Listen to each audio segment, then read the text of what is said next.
Listening Part 1. Hello everyone, I'm Miss Smith. Welcome to the Weather Channel. Here's today's weather for the British Isles. The sun is shining in London and the temperature is warm, around 18 degrees. A pleasant sunny day also in the south of England, particularly in Brighton and Dover. However, up north in Newcastle there is rain and a chance of snow. It is freezing there, around -2 degrees. In Scotland, a freezing day as well. It is raining and snowing in Edinburgh. Temperature is around -3 degrees. In Cardiff, there are thunderstorms. A terrible day in the beautiful Welsh City. Mild temperature. In Ulster, partly cloudy but beautiful sunny intervals in Belfast. Low temperature, around 5 degrees. In Eire, in Dublin, it is quite sunny today. A mild day, but the wind is blowing very strong. Be careful. Have a nice day. See you tonight.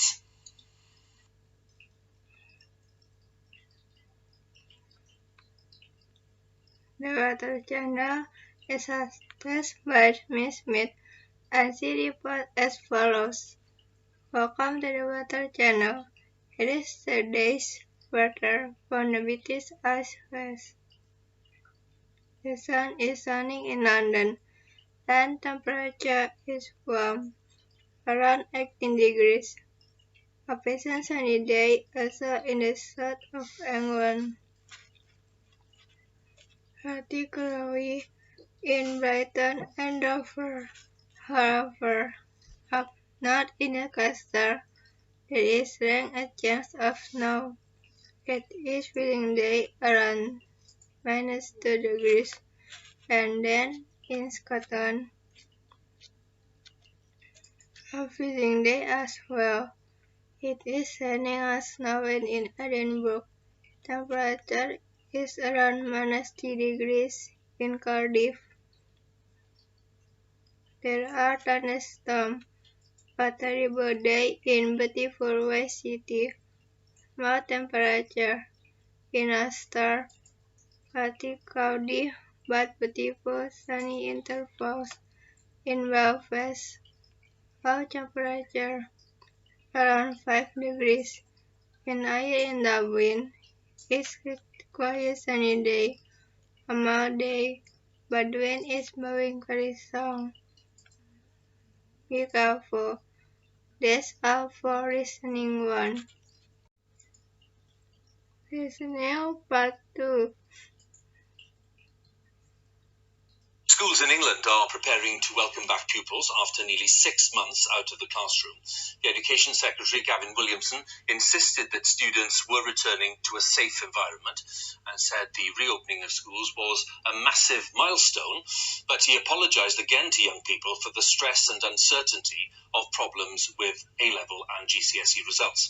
Teachers have been returning today, with most children due back from tomorrow to the end of the week, as our education editor Brighton Jeffries tells us. From morning drop-off onwards, it's all changing. Signs warning parents they can't come beyond the gates. For their head, an extra cost to making the school safe. So what happens if a case is confirmed? Schools will have to ask close contacts of the person who's tested positive to self-isolate. Close contact means face-to-face contact within a metre of the infected person for more than 15 minutes, or direct skin-to-skin contact. Proximity contact, that's spending more than 15 minutes under 2 metres from the infected person, and travelling in a small vehicle like a car with an infected person.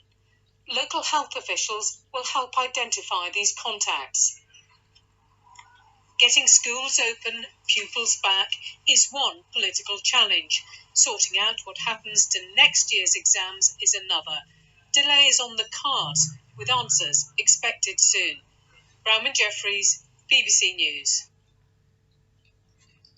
The education editor, Brighton Jeffries, reported as follows. Schools in England are preparing to welcome back pupils after nearly 6 months out the classroom. British Education Secretary Gavin Williamson insists students are returning to safe environment and says the reopening of school was a massive milestone.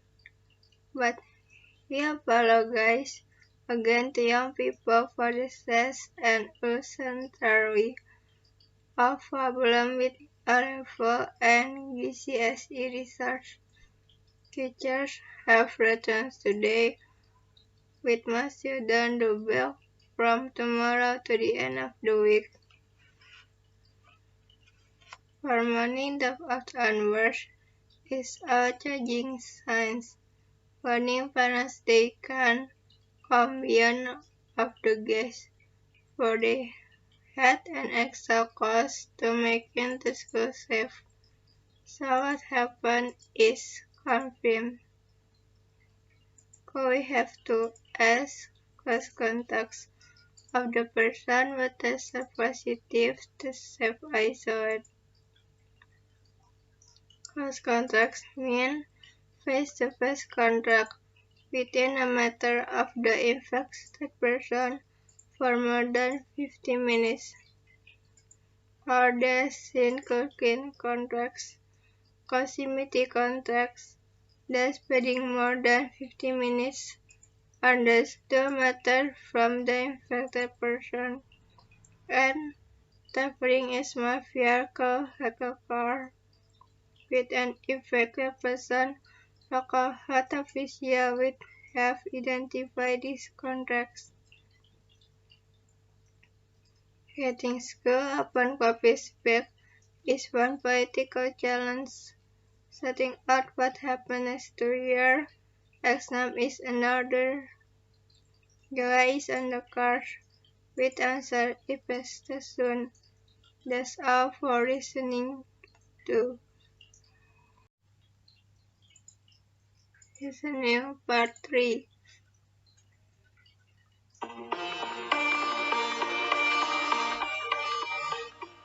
One big thing for teenagers is getting enough sleep. So our teenagers really don't sleep well. They like to stay up late, they like to get up late. But teenagers should still be getting about 8 to 10 hours of sleep so that they can have enough energy to do everything they need to do, keep their motivation up, which is important for our teenagers. So not having a big variation between our weekday sleep schedule and weekend sleep schedule, which I know is easier said than done. Keeping a teen healthy is involving them in your activities that they see you doing healthy. For instance, if you're trying to get your son or daughter to eat better, you eat better by eating more fruits and vegetables, by making healthier choices, by not skipping breakfast. If a child never sees you eating a banana, you can't expect him or her to eat a banana.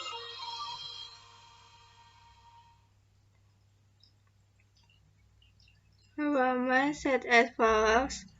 One big thing for teenagers is getting enough sleep. So teenagers really don't sleep well. They have to stay up late and to get wet. But teenagers need 8 to 10 hours sleep so they can have enough energy to do everything to give them motivation with it. Very important for teenagers. So not having big variation between weekday sleep schedule and a weekend sleep schedule. It's not easier so of that. Keeping a teen healthy is involving them in your activity. The day you're doing healthy, for instance, if you are trying to get your son or daughter to eat better, you eat better, but eating more fruit and vegetables by making healthier choices by not skipping breakfast. If a child never sees you eating a banana, you cannot ask him or her to eat banana. That's all for listening, Cree.